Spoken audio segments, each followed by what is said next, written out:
11월 27일 오늘의 말씀은 욥기 21장 17절에서 34절입니다.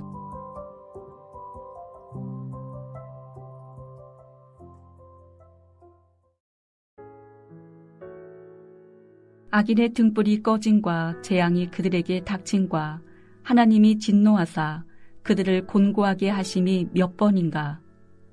그들이 바람 앞에 건불같이 폭풍에 날려가는 겨같이 되었도다.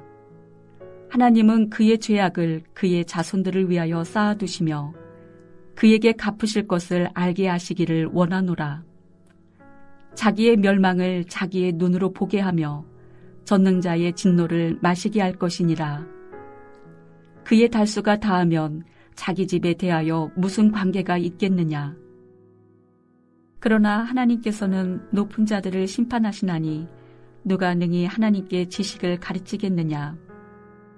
어떤 사람은 죽도록 기운이 충실하여 안전하며 평안하고 그의 그릇에는 젖이 가득하며 그의 골수는 윤택하고 어떤 사람은 마음의 고통을 품고 죽음으로 행복을 맛보지 못하는도다.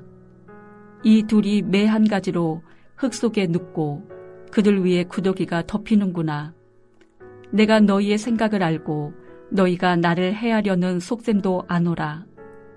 너희의 말이 귀인의 집이 어디 있으며 악인이 살던 장막이 어디 있느냐 하는구나. 너희가 길 가는 사람들에게 묻지 아니하였느냐. 그들의 증거를 알지 못하느냐. 악인은 재난의 날을 위하여 남겨둔 바 되었고 진노의 날을 향하여 끌려가느니라. 누가 능히 그의 면전에서 그의 길을 알려주며 누가 그의 소행을 보응하랴. 그를 무덤으로 메어가고 사람이 그 무덤을 지키리라. 그는 골짜기의 흙덩이를 달게 여기리니 많은 사람들이 그보다 앞서갔으며 모든 사람이 그의 뒤에 줄지었느니라. 그런데도 너희는 나를 헛되이 의뢰하려느냐. 너희 대답은 거짓일 뿐이니라. 안녕하세요. 욥기 21장 17절부터 34절을 함께 묵상하겠습니다. 욥과 친구들의 두 번째 논쟁은 21장에서 끝이 납니다.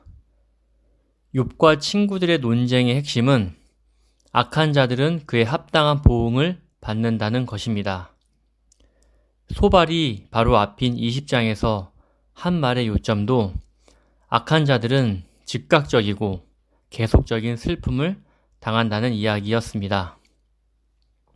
욥은 친구들에게 이 땅에서의 삶을 진실로 이해하고 있는지 묻습니다. 친구들의 말대로라면 하나님께 등을 돌린 악한 자들은 평안할 수 없습니다. 그러나 현실은 그 반대로 흘러가고 있음을 욥은 경험하고 있습니다. 그러니 욥은 친구들이 이 땅에서의 삶을 진실로 이해하지 못한다는 생각을 한 것입니다. 오늘은 욥기 21장 전체를 살펴보겠습니다. 욥은 친구들이 말하길 중단하고 침묵하며 자신의 말에 귀 기울여 줄 것을 요청합니다. 만일 친구들이 욥의 절망적인 상황을 인식한다면 놀라 그들의 입을 막게 될 것입니다. 6절을 보면 욥은 자신에게 일어난 일을 기억하기만 하여도 불안하고 두렵다고 고백합니다. 욥이 느끼는 불안에 대해서는 제가 3장 25절을 묵상할 때 설명을 드렸습니다. 욥이 느끼는 두려움은 자신이 믿고 있던 질서가 무너지는 상황의 대함입니다. 하나님은 도덕적 질서를 통해 악인에 대해서는 심판하시고 의인에 대해서는 복을 주시는 분입니다. 욥은 그렇게 믿고 있었습니다. 그런데 지금 자신에겐 도덕적 질서가 적용되지 않음에 혼란스럽고 두려웠습니다. 자신이 당하는 고난에 대한 두려움보다 도덕적 질서가 무너지고 있는 상황이 욥을 더 두렵게 만들었습니다. 내가 믿고 있던 견고한 질서가 흔들리거나 도전받을 때 두렵고 떨리는 경험을 하게 됩니다.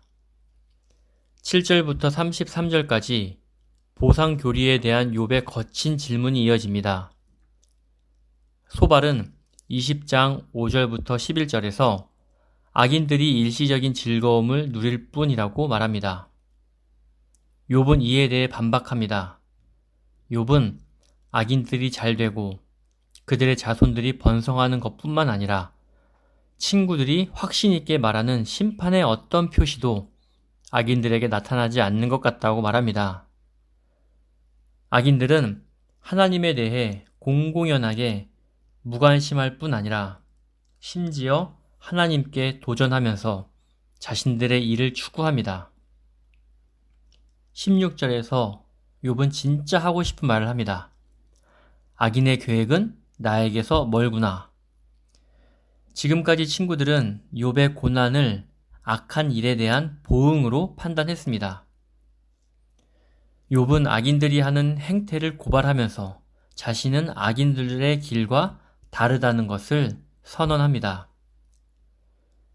욥은 악인의 등불이 꺼진다는 빌닷의 이전 주장에 이런 일이 몇 번이나 일어났냐고 질문하며 도전하죠. 더욱이 친구들은 악인들에 대한 하나님의 심판이 그들의 자녀들에게도 임한다고 주장합니다. 하지만 만약 악한 사람이 그 자신에게 임한 벌을 보지도 알지도 못한다면 그것은 심판으로서 효과가 없는 것이라고 욥은 대답합니다. 왜냐하면 그가 죽은 후에는 자기에게 일어난 일에 상관하지 않기 때문입니다. 보상교리가 작동한다면 심판은 죄인이 살아있는 그의 생애 동안에 죄인 자신에게 일어나야 한다고 말합니다. 22절부터 26절입니다. 22절의 질문의 의미는 무엇일까요? 하나님이 정의롭게 악인을 심판하시려면 악을 행한 당사자에게 벌을 내리셔야 합니다. 만약 그렇지 않다면 교상교리에 문제가 있는 것입니다. 그러나 문제가 있다고 한들 누가 하나님을 가르칠 수 있을까요? 하나님은 하늘의 거주자, 천사들 같이 높은 자들을 심판하시는 분인데 누가 하나님을 가르칠 수 있겠냐는 질문입니다. 그리고 욥은 23절과 25절에서 두 사람의 삶을 비교합니다. 두 사람이 정반대의 삶을 살았기에 다른 운명을 당해야 합당하지만 똑같이 죽음으로 끝을 맺습니다. 욥은 정반대의 삶을 살았던 두 사람을 비교함으로써 무엇을 말하고 싶었던 것일까요?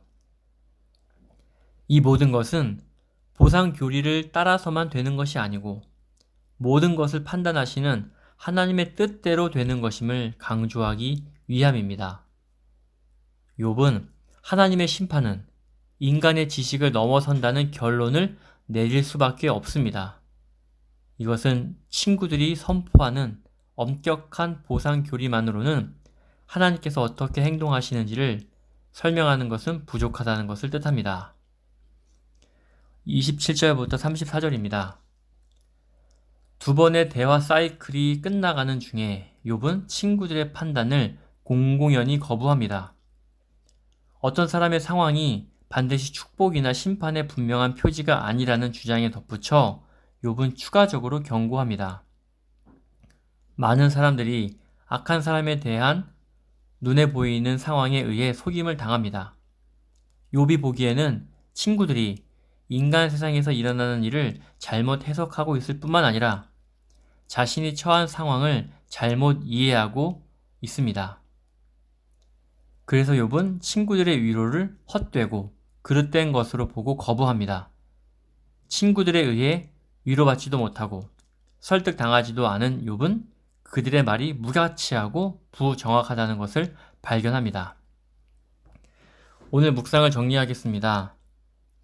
욥은 이 세상에서 일어나는 일이 보상 교리를 따라서만 되는 것이 아님을 발견했습니다. 그는 악인이 번창하고 의인이 고통받는 현실을 해석하지도 못합니다.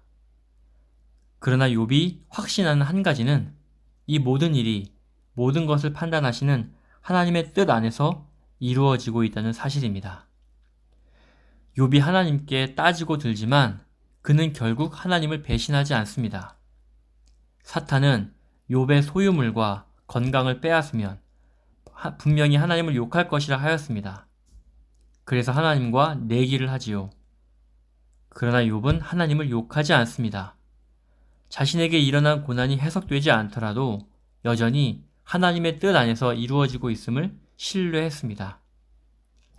21장까지 사탄이 틀렸고 하나님의 판단이 옳았음이 증명되고 있습니다. 성도 여러분, 욥처럼 나에게 일어난 일이 해석되지 않아 고통스러운 일을 경험하실 것입니다. 그때야 비로소 욥의 애처로운 탄식에 공감이 될 것입니다. 그리곤 하나님의 뜻이 무엇인지 알게 해주시기를 간절히 구할 수밖에 없습니다. 우린 하나님의 지혜가 뛰어나심을 인정하고 거기에 매달리는 수밖에 없습니다. 이 말이 위로가 되지 않을 수도 있지만 이것이 사실입니다.